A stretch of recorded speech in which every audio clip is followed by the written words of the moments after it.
ថ្ងៃនាងមានទ្រព្យធនមិនខ្វះច្រើនណាស់មានមាពេជ្រខ្សែកចិញ្ចៀនខ្សែដៃទុកទូកៅអីសត្វតែល្អខ្ញុំកំដរដើរតាមស្រួលស្រកគ្រប់ទី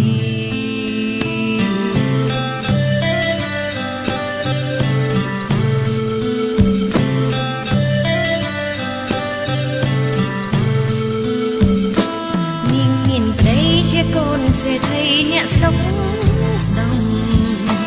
រៀងគាត់ហំពូកែសំដីគ្មានពី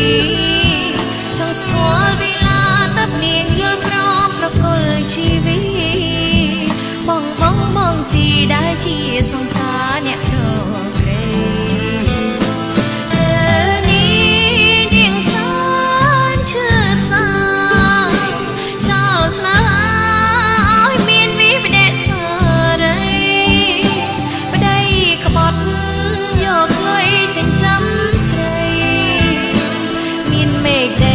ប្រយោជន៍អ្វីបើគ្មានក្តីសុខ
ប្រយោជន៍អ្វីបើគ្មានក្តី